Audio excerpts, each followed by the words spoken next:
Brexit means Brexit, and we're going to make a success of it. It was happening. 202.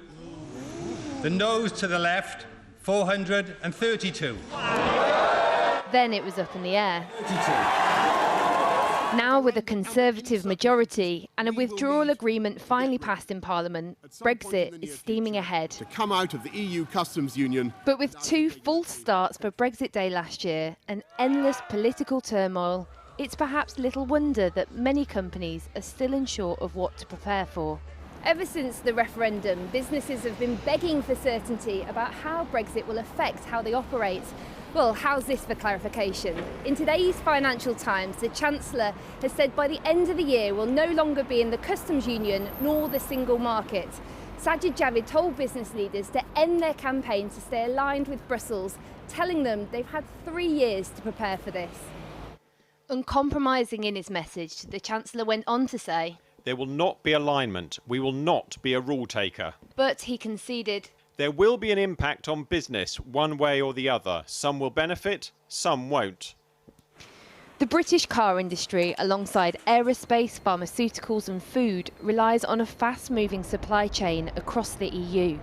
They have been pressuring the government to maintain no tariffs or time-consuming paperwork at the border, something that Boris Johnson seemed to recognise while on the election trail just last month. We can do. The thing about the deal we've got ready to go is, as I say, that it does protect the supply chains, it keeps them intact, it makes sure that we have complete equivalence when it comes to our standards, our industrial requirements and all the rest of it. In a sense, there's a slight tension there, because if you have equivalence of standards that is acceptable to the European Union, acceptable enough to give us access to the market, there has to be some form of EU oversight, and that the government won't accept. As for the supply chains, the moment you're outside the customs union, then there is going to be friction, and if we don't have EU regulations, that friction is only going to be worse. So I think for the automotive industry, the pharma industry, the aerospace industry, they are going to face problems because their business models rely on just-in-time supply chains that will no longer function as they do now. This election didn't just crush resistance to Brexit, but change Conservatives' spending priorities. No longer just a nod to their long-promised regionalism, but today a commitment to finance projects in those former Labour strongholds. On top of that, an ambitious pledge to double the country's economic growth rate.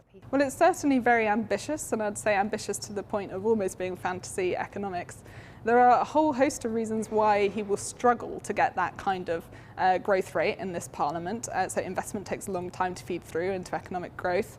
He's also got this Brexit uncertainty because of the limit of the 31st of December for determining that new trade deal. And then you've got all these problems occurring in the global economy. So I think he's going to struggle for the 2.8%, even if he does get the growth rate up. There's still big issues to be settled for business. Today the CBI welcomed the vision but warned against diverging from EU regulation for the sake of it. And although the UK's vision post-Brexit is now clearer, there's 2 sides in a negotiation, and that part hasn't even begun. Well, I'm joined now by the Chief Executive of the Food and Drink Federation, Ian Wright. How's this going to affect your members?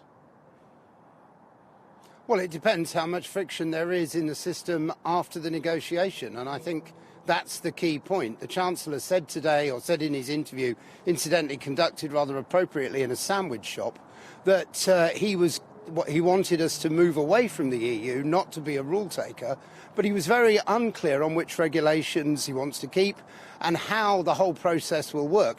We think this can be all worked out, and we also think that the ambitious free trade deal with the EU, and probably trade deals with other countries like America and Australia, which we welcome and look for, we think that that can be a negotiation which ends with a relatively low friction process.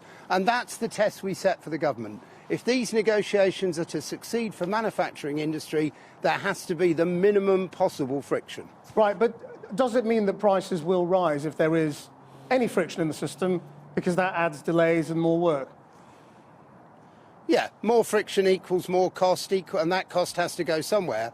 And it either goes to price, or it goes to lower wages, or it goes to lower returns for investors, or more likely all 3.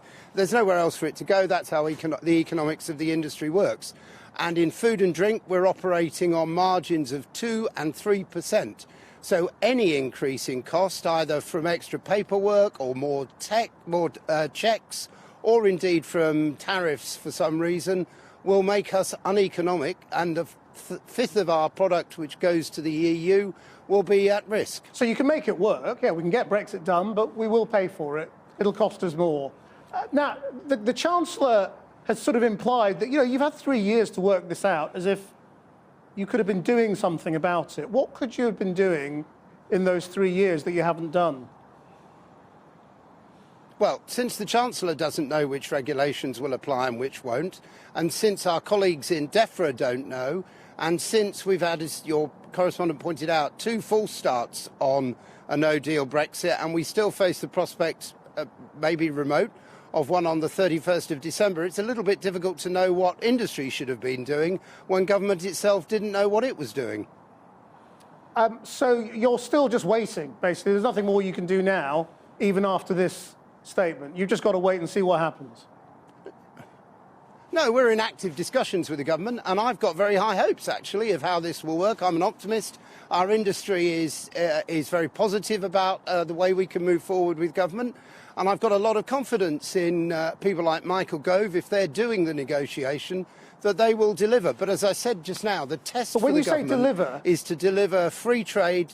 Pardon? When you say deliver, do you mean deliver something that doesn't involve higher prices? Or a higher price is just inevitable now? No, I mean deliver something with the minimum possible friction. It will be the amount of friction in the system, checks, tests, paperwork, delays, which dictate whether prices rise or not. Ian Wright, thank you very much.